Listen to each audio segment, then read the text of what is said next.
Bonjour, bonsoir à tous, c'est Flubby Ghost. Aujourd'hui, on fait la critique de Beetlejuice et on commence tout de suite. En 1988 est sorti Beetlejuice, classique de l'horreur réalisé par Tim Burton, que je n'ai pas vu. Voilà, c'est fin de la vanne. J'ai pas vu. Donc, c'est pour ça que je me suis précipitée pour voir la suite. Faut que j'arrête de faire les intros. Là. Les intros, elles sont bien, mais pas si folles. Donc, déjà, merci pour les 30 vues sur la vidéo où je parlais d'AVP.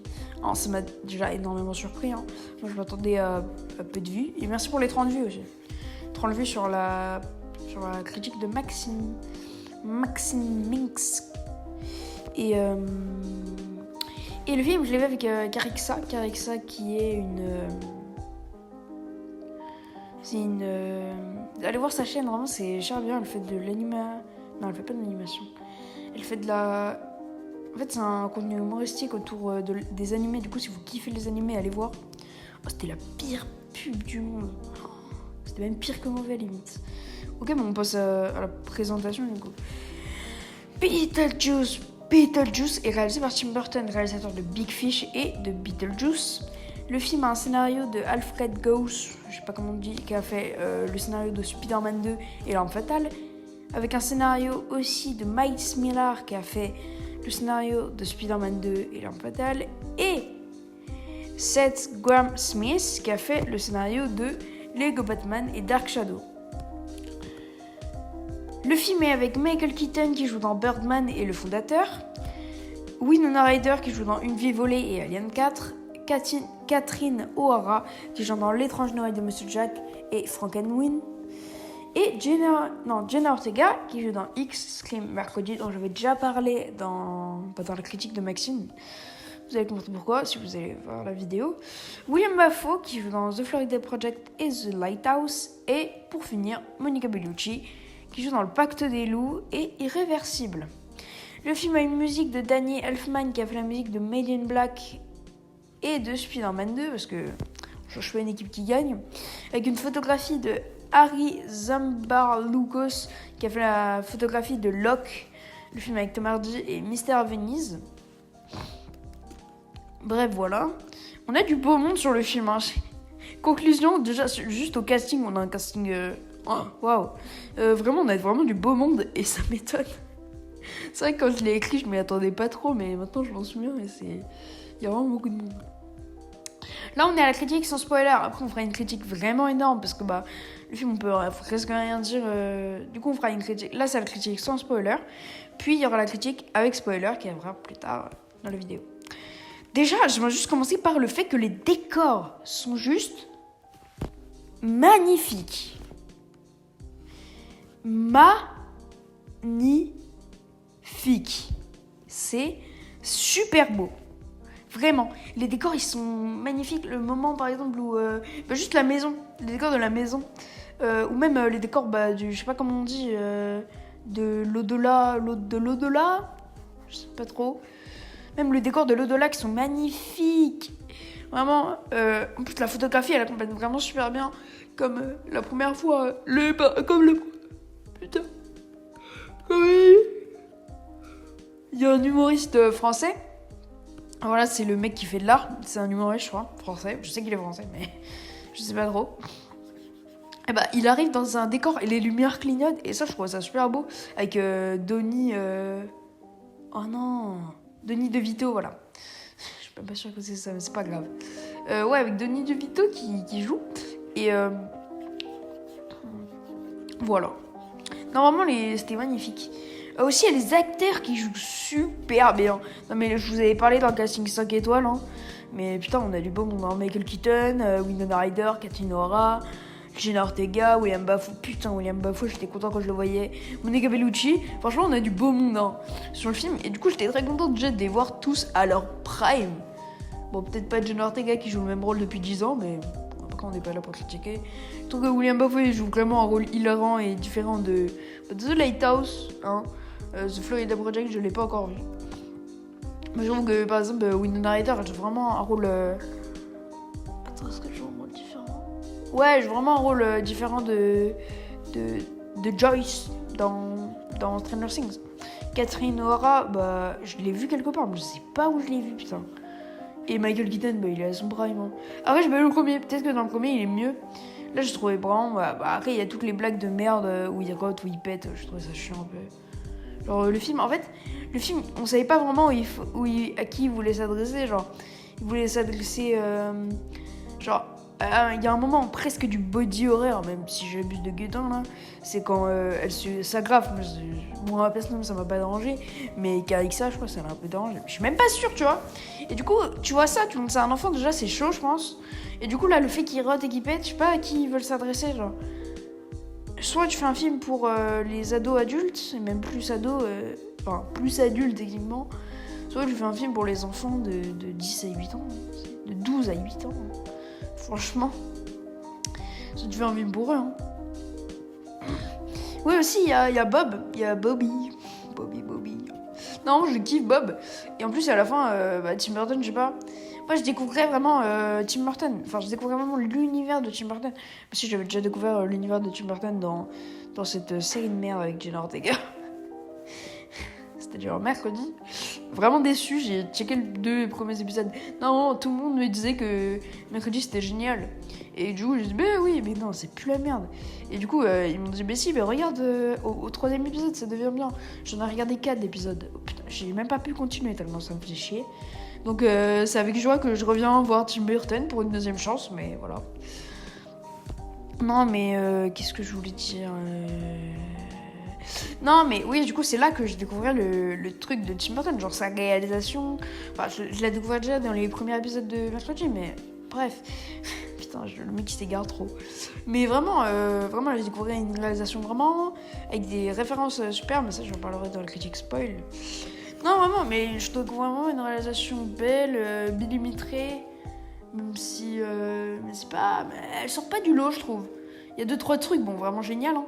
Mais quand tu compares à des génies... Parce que là, en fait, je pense que quand on parle de génie du cinéma, bon, on parle plus d'Alfred Hitchcock, mais quand on parle, par exemple, Tarantino ou Tim Burton, je pense qu'on dit plus Tim Burton, hein. Personnellement, Tarantino, il fait des images juste magnifiques, hein. Contrairement à Tim Burton, Tarantino... En même temps, je suis obligée de défendre Tarantino, c'est mon réalisateur préféré, donc... Normalement, Tarantino, c'est... je trouve vraiment qu'il a déjà, il a un univers particulier. Et en plus, je trouve que les images, elles sont vraiment belles. La photo, elle est souvent belle. C'est pour ça que j'adore Pulp Fiction, qui est mon film préféré. Allez voir ce short, là, que je vous mets à l'écran. Normalement... Et aussi, le film, en fait, est particulièrement drôle. Vraiment, il est vraiment drôle, ce film. Et... genre, il y a un moment de l'humour où, des fois, tu souffles du nez. Par exemple, dans la scène de Body Horror, moi, j'ai soufflé du nez. Genre, j'étais en mode, putain, c'est bien fait, quand même. Hein. Et même tu souffles du nez, même pas pour ça, moi j'ai soufflé du nez, pas dans les blagues de merde, mais quand je voyais Bob habillé en Beetlejuice, oh, putain ça m'a fait rire, putain je pouvais plus. Bon, je crois que c'est pas mal, ça fait 1 minute 7 à peu près. On va passer à la critique, putain je sais pas où j'ai des trucs à dire. Avec spoiler, voilà. Spoiler. Voilà, partez de la vidéo ou allez voir la conclusion qui s'affiche à l'écran. Je vous mettrai peut-être le bail. Peut-être. Ok. Alors, on a la critique en spoiler. Ouais, du coup, reprenons sur la réalisation. La réalisation, déjà, elle est magnifique, hein, déjà, parce que je critique un peu en la comparant à Quentin Tarantino. Mais tu vas pas comparer un génie à quelqu'un d'autre, hein, c'est compliqué. Non, mais vraiment, je trouve qu'il y a vraiment des chants contre chants, pas des chants contre chants, qui utilisent leur chant plutôt bien, comme la scène où William Dafoe il fait plein de trucs et tout.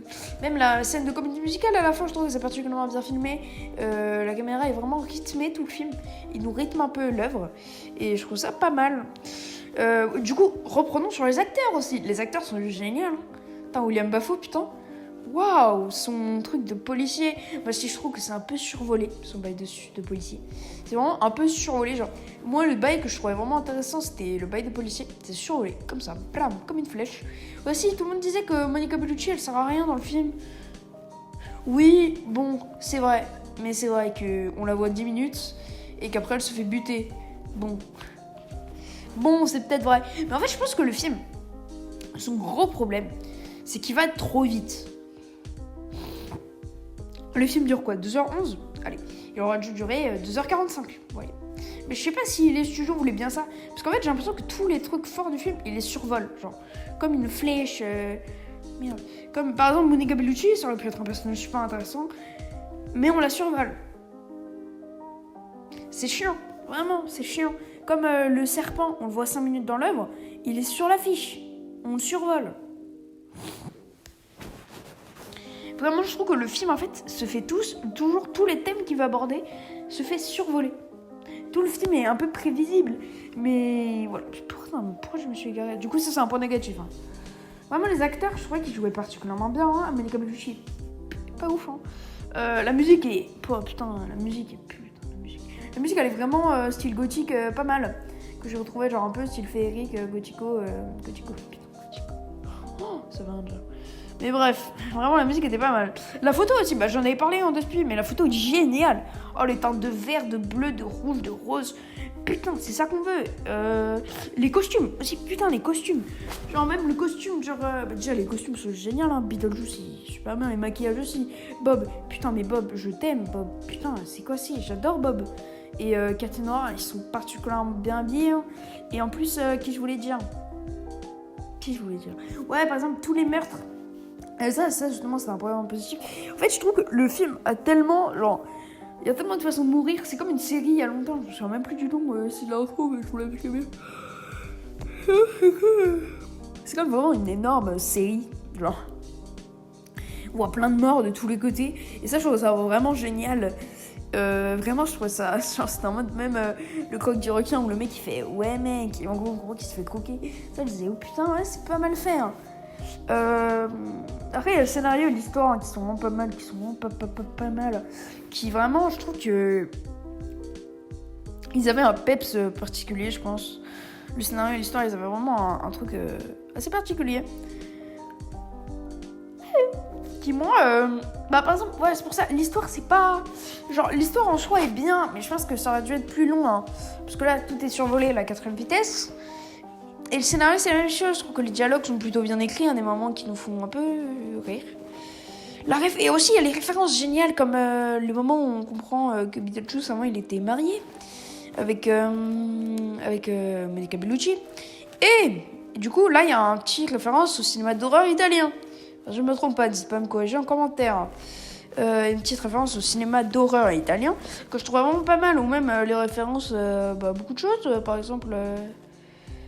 Paranormal Activity au début, je trouvais ça vraiment drôle. Paranormal Activity 2 que je n'aime pas, je n'ai pas vu surtout parce que voilà. Parce que flemme, j'ai pas envie de voir un film de merde en fait. Oh putain, je suis avec lui moi.